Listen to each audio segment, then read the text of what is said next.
Welcome everyone, this is Punk News, and you're listening to LOTRO Players News, where we take a look at latest in LOTRO and hear LOTRO Players. And this week we have with us Krister! Hello. And Cinders! Hello? Hello! Okay, hello Cinders! This is ridiculous, but it works. Okay. Let's head into our news for this week. And we'll begin with the release notes for Update 40.1, which was released on Wednesday. And here are the changes there. Of special note, they have activated both the Midsummer and Yuletide festivals, and these two festivals are going to be running together. That's right, we have our annual return of the Midsummer Festival, and by popular demand, there is also a replay of the Yuletide Festival, and I guess they decided, well, let's see if we can have two festivals at the same time, and so that we can have both hemispheres equally represented. Perfect. Yes, and as a result of this, we have Yule Hobbit gifts have been enabled during this duration, and Silver Hobbit presents see the return of the Ringlow Steed. Yes, I've had two characters that have gotten this, and a possible bonus gift. The Gold Hobbit presents gain a new Elven Leaf Warseed cosmetics as a possible bonus gift. For Virtue XP awards from Hobbit presents have been bumped up to the next higher tier for the duration of the festivals. Also, a Festive Flurry quest now each requires 3 completions of the daily quest in the Spirit of Yule, down from 4.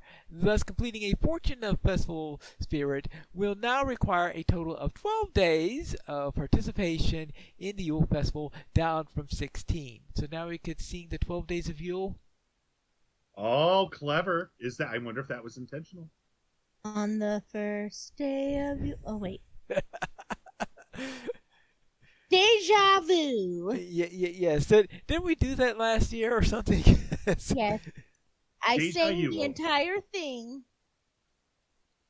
every single week. Every We added single to it. week? Well, not the whole thing. So, like, I sang whatever was new for the week that we did that. Yeah. Oh, okay. That's what we're talking. Yes, that. Culminating with the epic 12 Yeah, days. yes. Who with that epic presentation that you had, right? Yes. So let's see what else we have in this update. First of all, the Lightless Matron returns to the flooded Undercity in Umbar Moch. That was that boss that they had removed because of some sort of trouble. And in the depths of Magdahorbo, they fixed a typo in the Evil Within deed. I'm sure that was really giving us trouble. And when fighting Umshura, if all the boats were used to attack the head and the fight reset, it was possible for no new boats to appear. This has been addressed. Also, barley bread crafted in the Westfold is now called black barley bread. So that means we now have 2 different names for the tier 1 for the tier 1 bread made from spring barley and the higher tier 1 that's made from black barley. We have corrected the issue where you would only see the Umbar Guild daily quest if you were proficient in Umbar crafting. This has been returned to the proficiency in Gundabad crafting requirement. Recipe items for the Umbar daily quest no longer have a restriction to learn them of being of the Umbar Craft Guild. Corrected a typo in the name Faradare in the infusion from the North questline. Also, in the German Umbar Moch, the Neats map now displays all lines properly in German. In the Catacombs Vaults, NPC Bachardir now has updated voice over audio. Umbar Moch Bounty Quest, Bounty Leguena, and Bounty Drachu can now be completed multiple times. The giant Ilmabiro crocodiles now drop skins that advance the quest, restocking the skins. Yes, I saw that personally today, as I have been doing that quest. The shipboard lions in the instance lair of the beast will no longer become unattackable if you leave combat with them. The brawler armor of the Peerless Hand Fighter will once again display properly on avatars. I wonder what it looked like. Can you imagine if the pants were displaying on the upper body and the shirt was displaying on the legs? Whoa. I would That prefer would be not an to imagine improper that. display on avatars.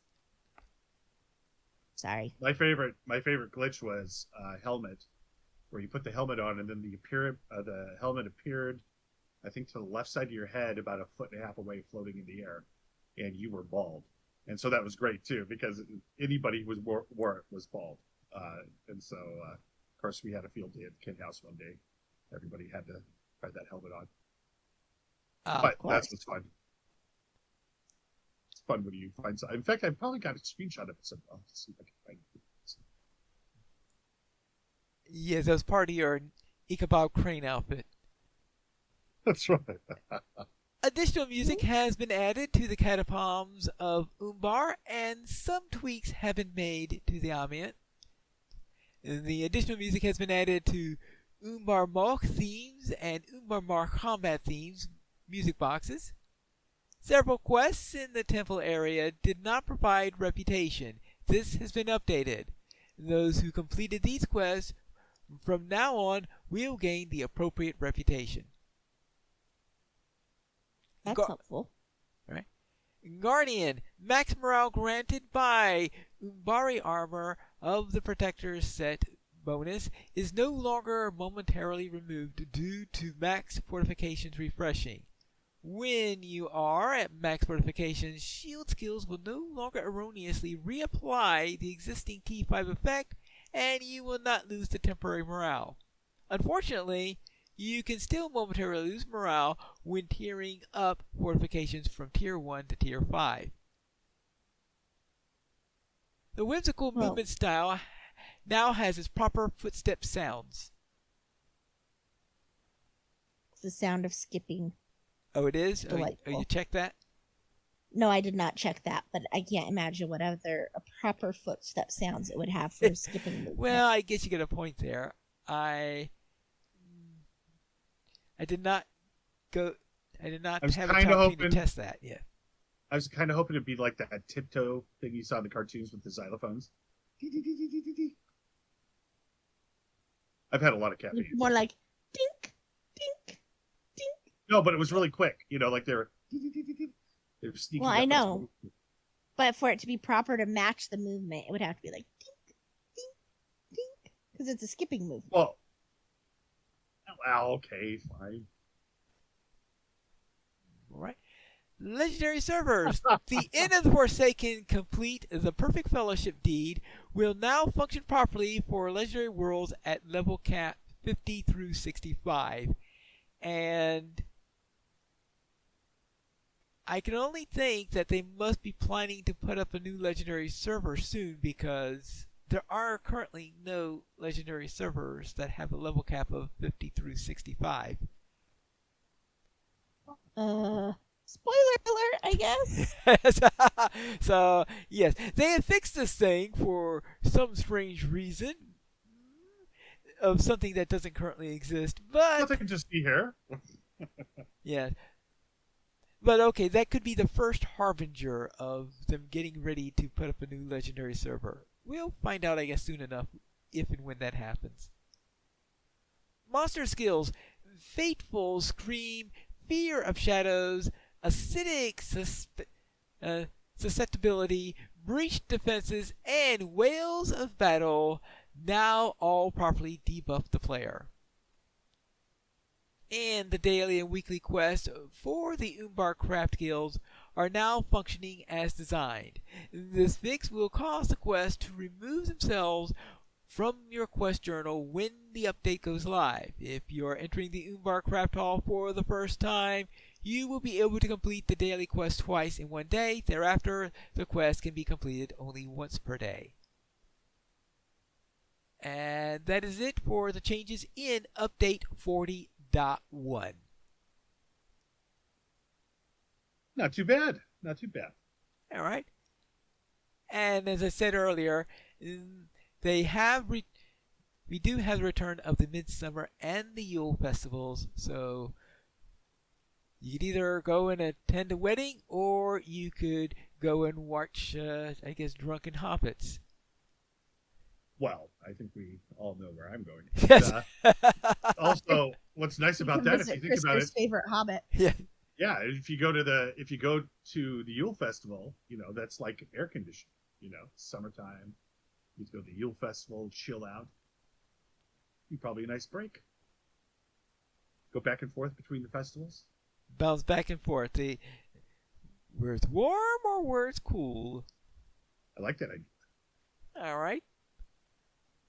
And we also note that next week we are expecting a new build from Brawler, and that will be the first build for Update 40.41. And we'll see about this. That means it probably will have our first look at the bird watching hobby. I think might be in there, and maybe some questing stuff. All those things that we talked about last week. I think a lot of those things that we talked about last week are going to be in there, where they're going to be testing them and seeing how they work. So we'll see what it is when the Bulwark build comes out, because sometimes, of course, when Bulwark comes out, okay, this worked, this doesn't, so we have to hold that off, and we'll get this works. I hope the update is like, after they release it, I hope it's like, okay, now we've made a change so the birds no longer attack you if you are watching them. That would be fun. That would add another exciting element to birdwatch. If if it was kind of more of a life or death, you're right. Okay, so you were you watching it could attack you. Okay, so you then are expecting a Hitchcockian. Exactly. Yes, that's what I would hope. Because of course, where do you think? Well, actually, this is a good question. Was Hitchcock inspired by Lord of the Rings for the Kraven? And he goes, "Oh, I want those birds." Or was Tolkien inspired by Hitchcock, going, "Oh, those birds. Now I need some birds to pursue those little rodents." Well, I think was it the I'm not sure now, was because it the birds inspired by a novella or something like that? Oh, probably. I'm just making things up. I want to rewrite history. But I was trying to be smarty pants about it, and then I realized I was like, wait a second. They kind of. Well, no, I think Hitchcock was later than The Lord of the Rings. I think the movie The Birds was. I don't know. Boy, I'll have to use the internet. I am currently using the internet to see if I could figure that out while you were talking. 1963? But of course, I don't think that Tolkien or Hitchcock were inspired by each other at all. They just both like flocks of birds. So it's based on a short story by the same name by Daphne du Maurier. Okay. Which, yeah. Now the real question is, did those birds have pants? I don't know. I haven't watched the movie. The answer is no. It depends on whether or not you consider plumage to be pants. Whoa, I never considered that. And now that we know that dinosaurs have feathers too, were they actually the first wearers technically of pants? Anyways, I'm sorry. I'm deviating too much. Do scales then count as well as pants? That'd be more like armor. You're wearing like chainmail. Or okay. I guess scale mail would probably be far more appropriate.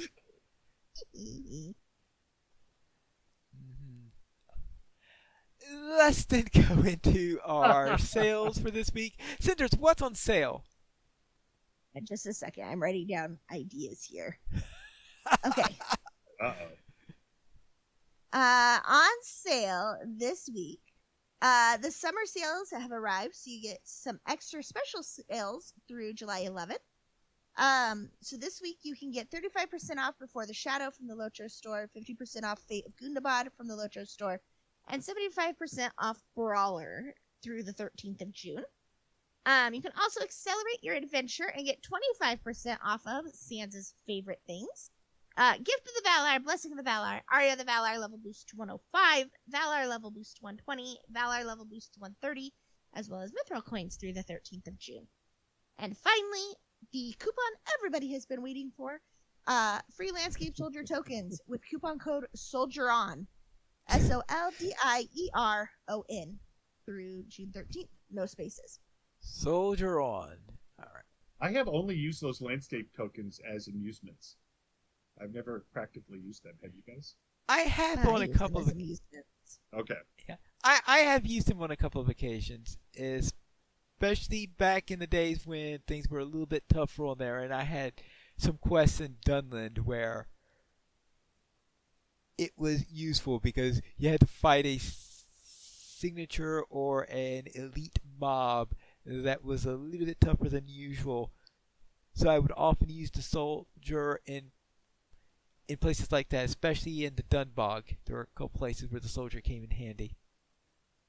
Gotcha. I probably never even gravitated Yeah. towards because it's Yeah. that class anyways. So Yeah. The problem is that once you get past 100, then the utility of the soldier goes down pretty quickly. So once that happens, then you calling a landscape soldier around at level 150 is probably just asking for them to go around to pick up mobs all over the place that they can't handle.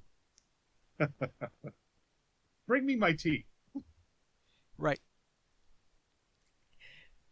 Then let's head into our new player question. Cinders, could you please read our new player question this week?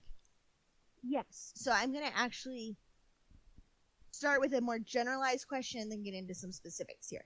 So the generalized question from some feedback that we received: how can one get a horse, especially if they're on a free-to-play account?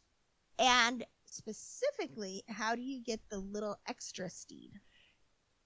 Yeah, and the reason why we had the little extra steed was the one I was thinking of in this case, was because the little extra steed there's a quest to get that one, so that is the easiest way in which to get it. Well, actually, it's the easiest way if you remember it while you're doing the intro. Okay. And that's because there is a quest called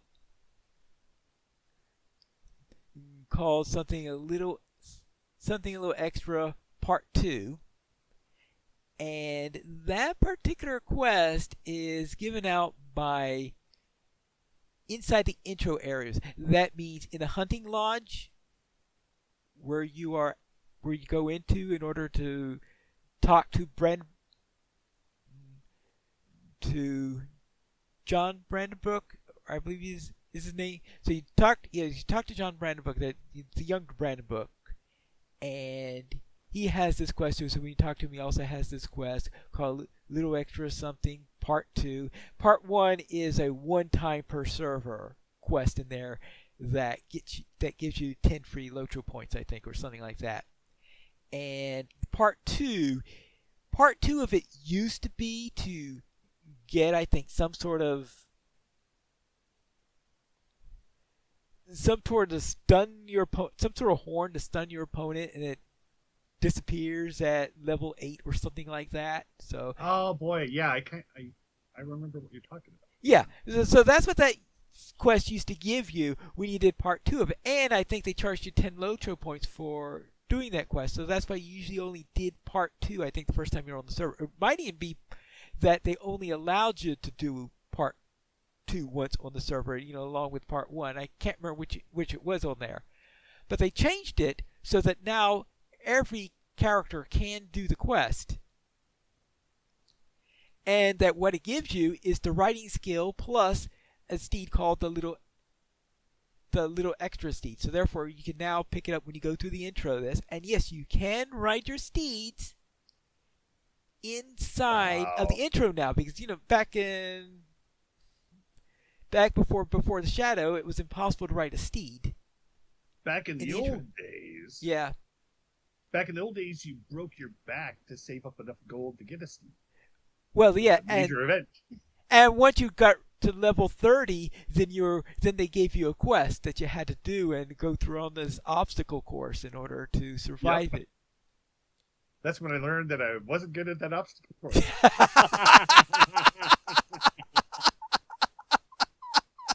Oh, I hate it so much. I'd get on those. Go ahead. No, you can go first. No, please do. Oh, as I say, Sans made me do that quest and then told me that you could buy the journeyman riding trait in the store. See, this is why I like Sans right there. Yeah, it was always, for me, it was always, I do just fine until I got to the one where you go up the little wooden ramp and then you have to jump across on the board. And I inevitably, because and it's my fault, I have the DPI of my mouse set up really high. So I get up there and then I just jerk my mouse just a little bit when I was on top of that board and fall right off of it. So then you get stuck in the mud and slow down. And oh, that's so aggravating. I'm reliving it now. But yeah, so that's really cool though. That's totally awesome that you can get a horse right away. I didn't realize that. So and there's also someone at Thorn's Gate who can also do it, because there's one then at the hunting lodge, and I don't know where the one's Thorn's at because I so rarely start a character down on that side. So there is one either one, and you can get it that way. The trouble is, then what if you're a free-to-play player and you have finished the intro, so you can no longer have access to the intro, so you can't do the intro anymore, so you can't go back and do the quest because you can't get to that version of John Brackenbrook and to the version of the dwarf that gives the other version of the quest. You can't go in there, you can't do it. What do we do now? And the answer to that is Mossward. Because if you start at Mossward instead of Thorn's Gate or Archet, if you don't do one of those two areas and you do Mossward instead, Mossward starts you off in the landscape immediately. So the dwarf that gives you the quest there is always available. So you just have to go to Mossward, and inside the blacksmith shop there, he'll have the quest for you. Now, the tricky thing is that if you are level 15, let's say, getting to Mossward is a non-trivial task, especially if you're free to play, because if you're free to play, you don't have access to swift travel. So therefore, a lot of those routes that could make the whole thing a lot easier can be a lot trickier. So you have to go through Cardoline, which you talk about level 25-ish mobs going through there, then down to level 20. Eventually, you cross the Wathlow, then across the river, and then eventually you could get to it. Fortunately, the level of the mobs goes down as you're going through. Now, of course, you're doing this on foot unless you happen to have saved your 24-hour whistle. Because I believe that all characters get those little boxes, do they?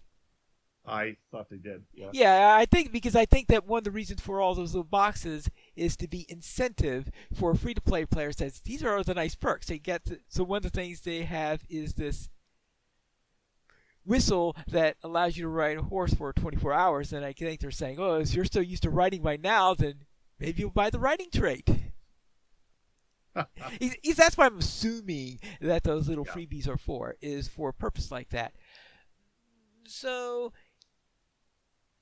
most likely is I recommend doing the pilgrimage right around the time that you have that horse whistle available, so that you could just try to ride past the mobs if at all possible. But of course, sometimes I could just imagine that someone opens up that box, has that whistle in there, goes around traveling in it, sees it turn into a pumpkin after 24 hours, and now says, "Oh, I need a ride now. What do I do? Oh, I got to go to Mossward." And they don't have that, and they don't have the thing available anymore, right?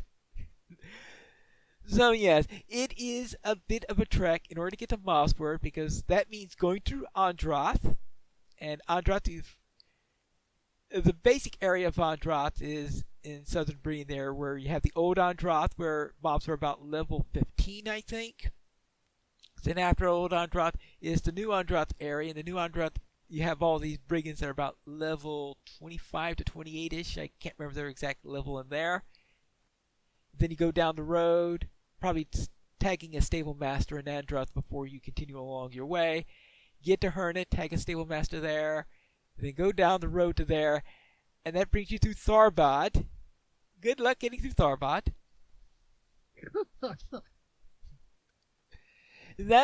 I think that's probably where it's going to be trickiest, is getting through Tharbad, because that's where you got the thickest set of mobs in there. I don't know the easiest way to cross the river without going through Tharbad, because I've never attempted to cross the river outside of Tharbad. So I don't know if there's any better way to get to Swanfleet. Now, there is a housing item that allows you to get to Cariscalebrin, which is a level 15 zone, in Swanfleet. So you do have that option if you have a kinmate or something like that who has that housing item, because that's one of those things that came in through a pre-order in there. So if you don't have that zone unlocked, so if you've never purchased that zone, you don't have. Actually, is that thing that was pre-purchase only, or I forgot? I forgot what the qualifiers were in order to get that. You know, whether it was something that you had to pre-order, or was it something that was only the higher one, or something like that. But anyway, that was another way in which to get there, is maybe porting there. But I would say the most likely thing you got to do is to run down from Bree, go down south on the Greenway, all the way down through Androth, and then all the way through. And how you get through Tharbad, I'm not too sure about that. But anyway, all that to get a steed. That doesn't sound too bad. And think about the beautiful views they'll have as they're walking around, walking towards their goal of riding. And then when they get to that point where they're dealing with the high level mobs, well, that teaches them about, where's the aggro range, how fast should I run, why are they still following me? It's going to teach you some basics too. So. All right, but of course, as I say, if you're creating a new character now, most likely you'll notice the quest, a little extra never hurts, part 2, and when you see that quest, make sure you do the quest right away. So that you will be able to get your mount, and it also gives you the riding trait. So it's not just the mount; it's also the riding trait. That's probably even more important thing in the whole thing, doubt, yeah. Because if you don't have the riding trait, you can't use the mount, of course. And if you are getting the riding trait already through some other purchase you had, then you're probably not so worried about it, because you probably already have a way of getting a mount anyway.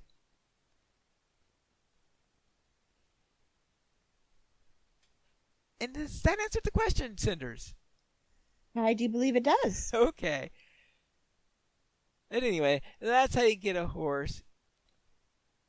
Now, if they don't have access to Mossward, or if they don't have access to that, that housing item, could another way for them to reset to get that horse just to delete their tune and start again? Well, you could ask a friendly higher level. Let's see. Where could a hunter take you that would be reasonable? Probably to Plangaron. Because yeah, that would be the way to do it, is find a hunter. Yeah. Yeah, is you find a hunter that could take you to Halangaran, I think. Or a captain that's already there. You say the trick is to really find a captain who can get there and summon you. Yeah, a captain would also work on that matter. Or be a guardian who has an acorn you can mail and have them summon you there. See? Here we go. But I don't know when you get that skill. Now that I'm thinking about it. I don't think that's like an early game. No. I think that's somewhere in the 40s or something like that. So, I mean, moot point. So you better have a horse by then. You could just hoof it. Oh. So, yes. Yes, there are several options in there, and we will later on read out Ravi's own solution to this when he tried the pilgrimage himself. So, let's into our week in gaming. Krister, what were you up to? Well, after some, been having kind of a LOTRO slow lately. I got Krister back into Umbar, and I was, of course, working, maneuvering against the Kindred of the Coins with Nariel, and I was introduced to Cruel Dancer, and I can't remember. I thought there was a Tina Turner song with something Dancer. Was it Cruel Dancer, or was it something? Asking the internet right now. When in doubt, ask the internet. I immediately thought of Tina Turner, and then of course, when you think of Tina Turner, you don't think of her singing on a stage. You think of her in Mad Max. I do believe it is Private Dancer. Dancer, that's what it is. You're absolutely right. Okay.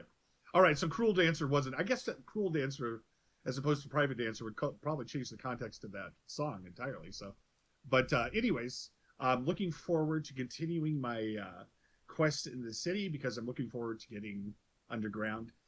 When Moria came out, I know a lot of people were like, I can't believe I'm in a cave. But I loved Moria. But that being said, I really did like the other part where I emerged from Moria out of the cave back into the light. That was very satisfying as well. But looking forward to seeing what the Bar underground is. And then with a couple friends of mine, they started playing this game called Planet Crafter. And so we've been playing that. It's kind of a typical survival game, but you're also terraforming a planet, so it was kind of interesting. And then so I was planet crafting there, and then I was planet cleansing in Helldivers 2 for a little bit.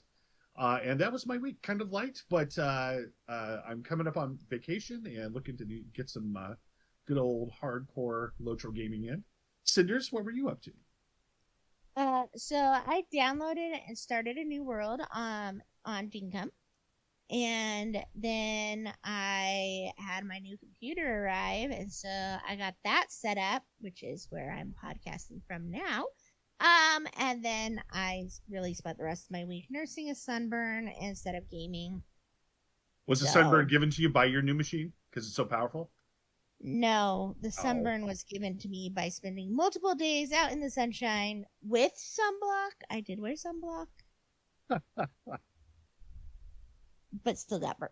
So I spent my time covered in wet towels trying to get it to cool off so that I wouldn't be miserable and wouldn't blister, and then hopefully wouldn't peel. And so far, so good on the no peeling part.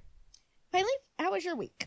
All right, I'll begin with my brawler, who reached level 150 and ran several skirmishes.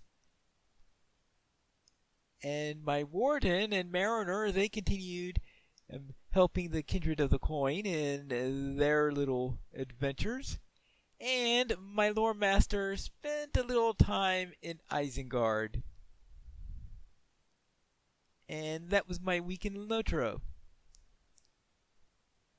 So, let's now return to a little note that we received from Ravi. Cinders, what does Ravi have to say? Though I think we've already answered a question he has in here. Yes. Hello again, dear LOTRO players. Ravi here once more. I think I may have been slowly graduating from a new player to a relatively seasoned player because the other week I had a fun experience that involved me answering a bunch of questions from a new player. Someone messaged me in-game out of the blue because World Chat's disabled for new players until level 20, I think. And among other stuff, they asked me how to get a mount. Mind you, we were both free to play.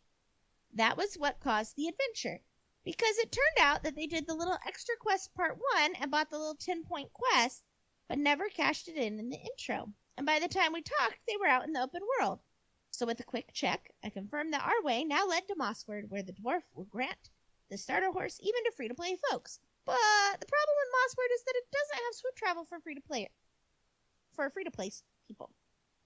So what happened was that we simply ran there, my higher level character protecting their level 12-ish one. I loved doing it. Would work full-time as an escort for lobies to get them to Mossward.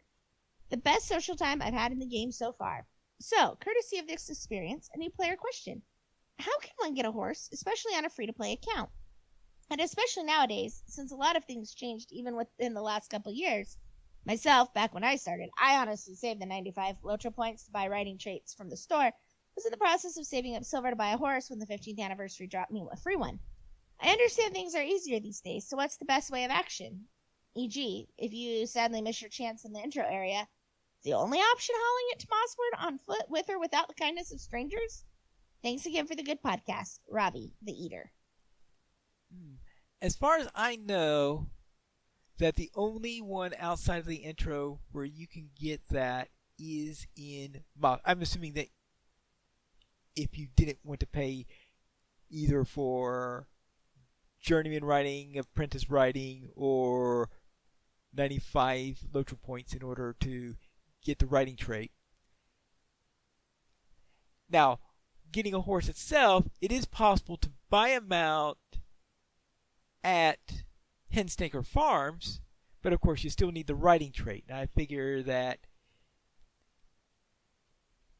if you are going through the trouble of needing to go to Henstaker Farm in order to get a mount because you have absolutely no access to a mount, that means you haven't finished this quest, so therefore you don't have the riding trait most likely in there. So yes, I would say that your only option is probably going to be Mossward under these circumstances. Unless you guys know of some case that I don't know of. I do not. Yes. But of course, there's always the occasional drops from Hobbit gifts and the like, which you can have because as soon as you get to a point where you can start getting figments, then you could eventually get mounts. And of course, festivals are always nice sources for mounts if you're just worried about getting a mount, any mount. But as I said, most likely you're more worried about the riding trait than you are about getting the mount. Yeah. Well, what's more important than getting the mount? Decorating the mount. That's very important too. Decorating the mount? I like to get the Warsteed cosmetics, and then if I have enough points or whatever the currency is afterwards, then I get the actual mount. So that I have horse pants and my Warsteed cosmetics. Yeah, I refuse to ride the regular size horses ever again, so the Warsteed cosmetics are very important to me. It's important to be on a giant horse when you're a big knight. Yeah. Okay. But just once, it would be so funny to see Krister on one of the stick horses. The hobby horses. I don't think that would be funny at all. I think that would almost be funnier than watching high elves on the hobby horses. Well, if I could trample with it, that'd be really cool. I could have one of those things railroad engines have on the front of them, or the cow catchers, or whatever they are. Yeah. If I could just on the trample front that of your hobby horse. I'd ride it. You want a hobby war steed, right? Oh, that would be brilliant. That would be like a monster truck. So it'd be like maybe have a huge suspension, giant tires. I'm just thinking it'd be so funny to watch Krister riding through the area, slapping his rear. That would be funny. Yeah. Never gonna happen. Now, I remember concerning the horses and all, back before there was journeyman riding. And yes, there was a time before that. I'm just waiting for this story because it was before my time, so okay. It's all good. Yeah, it's all right. All right. Now, we go way, way, way back to the beginning of it. You had to be level 30 in order to do that quest that we were talking about with Krister. Oh, yeah. Yeah. Now, at some point, after the first Yuletide that they ever had, before their festivals and all that stuff, there was a gift from Turbine to anyone who either was a founder or had a lifetime account. And to those people, they gave what they called the Breeland steed. This was a special steed that you could ride at level 20 without the riding trait. Now, this was slower than a regular steed, so it was sort of faster than walking, but slower than the fully traded steed. So I think it was like, I guess if you have the Breeland steed in there, and you could look at what its percentage in there, and it'll be, I'd have to check to see how fast that goes if I have Smell the Roses turned on. Because if I turn Smell the Roses, the Bree steed goes back to its original percentage in there. So it's sort of like halfway between the running speed and the full mount speed. And that you could do at 20. Then later on, around the time they came out with free to play, they dropped the minimum level down to 20 for getting a steed. Thankfully. And I think that the Breeland steed then got dropped down to level 5 or something like this. Actually, it's possible I can't remember whether it was really ever officially 20 as a minimum, or if they brought it down all the way to requiring the novice trait. It's just that the quest in question, that was dropped down to a level 20 quest.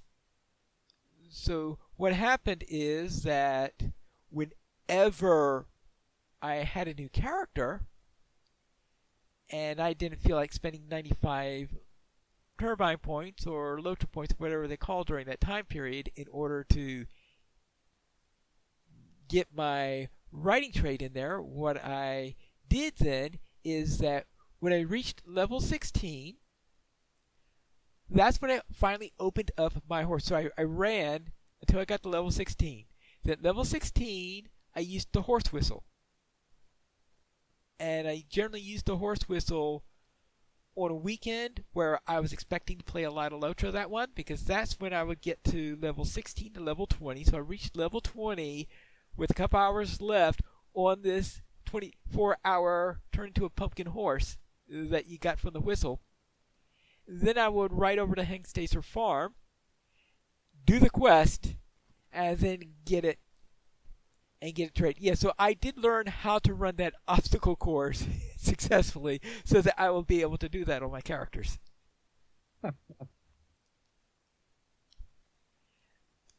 So that's what we had to do. That's what you had to do. Of course, if you wanted to, you could just spend 95 LOTRO points and not have to worry about it. So if you're VIP, though, you had the option of doing that quest instead of spending the 95 LOTRO points. Then, of course, Journeyman Riding came out, and that changed everything. Yeah. All right. And that is it for that.